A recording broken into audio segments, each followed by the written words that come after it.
Robinhood just flipped the table on traditional savings. On July 1, 2026, they launched a stablecoin that pays an estimated 7% APY. Not a promo, not a teaser, live, inside the app, for millions of users. And the market noticed, Hood stock jumped 5% the same day. So what exactly is USDG? It's a dollar-backed stablecoin issued by Paxos, the same company behind Paxos and BUSD. But USDG is different. It's part of the Global Dollar Network, a consortium Robinhood co-founded back in November 2024 alongside Kraken, Galaxy Digital, and others. USDG is issued by Paxos Digital Singapore under the watch of the Monetary Authority of Singapore, and also in Europe under MiCA. That dual regulatory coverage gives it a compliance shield most stablecoins lack. As of May 2026, its market cap hit roughly $2.75 billion. But the real story isn't just the stablecoin, it's the infrastructure. Robinhood also launched Robinhood Chain, an Arbitrum-based Ethereum Layer 2. And on that chain, they introduced Robinhood Earn, a decentralized lending product where you lend USDG through a self-custody wallet. Here's the key, Robinhood is not paying that 7% out of its own pocket. The yield comes from lending your USDG to professional traders, market makers and liquidity providers through a DeFi protocol called Morpho. Deposits go into a curated vault, and borrowers pay interest. Morpho is a decentralized lending protocol that optimizes capital efficiency. For Robinhood Earn, they partnered with Stakehouse Financial to design the vault. The vault then allocates across lending markets on Morpho, including collateral pools from Spark, Athena, and Maple. The yield-bearing component is SPUSDG, powered by Spark. Spark automates the process of turning idle stablecoin deposits into yield, all without the user having to touch any DeFi interface. You just hold USDG and earn. That's the magic of abstraction. The numbers speak for themselves. Within a week of launch, USDG holders on Robinhood Chain surged from 400 to over 4,000, a 10x increase. That's organic adoption driven by a simple, familiar experience inside the main Robinhood app. And it's not just users. Robinhood stock itself reacted. Let's zoom into the mechanics. You open the Robinhood app, buy USDG with a few taps. That USDG then gets deposited into a Morpho vault on Robinhood Chain. The vault lends it to borrowers, largely professional traders, who use it for spot and perpetuals trading.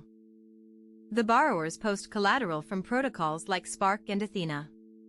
They pay interest on those loans, and that interest flows back to you, the lender. Robinhood takes a cut, but the bulk goes to the user. Estimated APY, 7%. Compare that to a typical bank savings account at 3 to 4%. But there are risks. Smart contract bugs could drain the vault. Collateral liquidations could cause a cascade. And if stablecoin demand drops, the yield could fall or withdrawals could be delayed. Robinhood is transparent, this is not FDIC insured. Still, the global context matters. The Global Dollar Network shares reserve yields with its partners. That means exchanges like Robinhood and Kraken earn a cut of the yield from USDG activity, which they can pass on to users. It's a shared incentive model. USDG is now available on major exchanges, Kraken, OKX, KuCoin, Gemini, Bullish, and of course Robinhood. And it's issued natively on Ethereum, Solana, Inc., and X Layer, with cross-chain transfers via Layer 0's USDG 0 standard. That's serious interoperability. Robinhood also tokenized stocks on their chain. Stock tokens are now live in over 120 countries through Robinhood Wallet. You can trade tokenized shares of Apple, Tesla, and more, backed by real securities custody. That's a whole new layer of use case for their L2. On top of that, they previewed agentic accounts for crypto, an AI-powered trading tool for US users. It lets you connect AI models to Robinhood's infrastructure while keeping control over your capital. Imagine an AI that trades for you, but you set the rules. So how does this fit into the broader stablecoin war? Tether's USDT still dominates, but regulated stablecoins like USDG are gaining ground. USDG's market cap of $3.03 billion is still tiny compared to USDT's $120 billion plus, but the growth rate, 10x holders in a week, is explosive. The regulatory angle is critical. Paxos holds licenses from MAS in Singapore and FINFSA in Finland under MiCA. USDG is MiCA compliant, which means it can be used across the EU. Robinhood's approach is to abstract all the complexity. Users never need to know about Morpho, Spark, or vaults. They just see a 7% APY button next to their USDG balance. That's the kind of UX that will onboard the next 100 million people into DeFi. But let's be clear, this is still experimental. The 7% is an estimate, not a guarantee. Yield can fluctuate based on demand from borrowers. If lending demand drops, so does your APY. Robinhood even says estimated in fine print. Don't treat this as a fixed income product. Another risk, self-custody. Robinhood Earn uses a self-custody wallet. That means you control the keys. If you lose access, support can't help you. Robinhood provides custody help, but ultimately the user is responsible. This is not the same as a bank account. Despite those risks, the market is paying attention. Robinhood's stock has been volatile, but the Earn launch gave it a short-term boost. Analysts are asking, can this turn Robinhood into a super app for finance? From stocks to crypto to yield, all in one place. The global dollar network is key. By sharing reserve yields, it aligns incentives across the ecosystem. Every time someone uses USDG, trading, lending, paying, the network earns. And partners like Robinhood can pass that revenue back to users as yield. It's a virtuous cycle.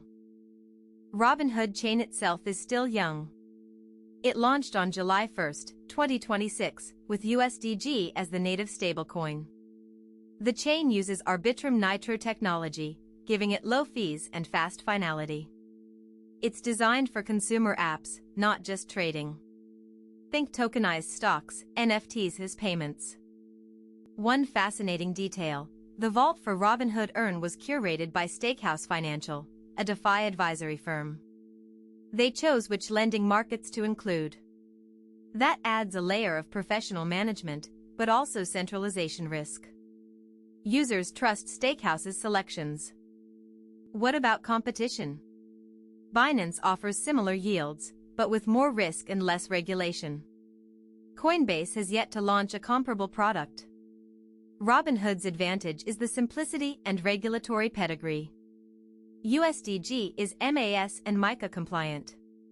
That's a moat. If you're a Robinhood user, you can access Earn directly in the app. But there's a catch, you must have a self-custody wallet set up. Robinhood Wallet is a separate app. Once you connect, you can deposit USDG and start earning. It's a few extra steps, but still simpler than most DeFi. The broader implication, stablecoins are becoming yield-bearing assets. USDG's model rewards not just holders but also the distribution network. Robinhood's move is a bet that DeFi can be packaged for mainstream consumers.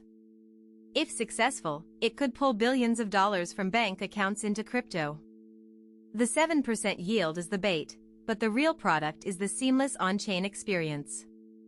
Banks should be nervous. Thanks for watching.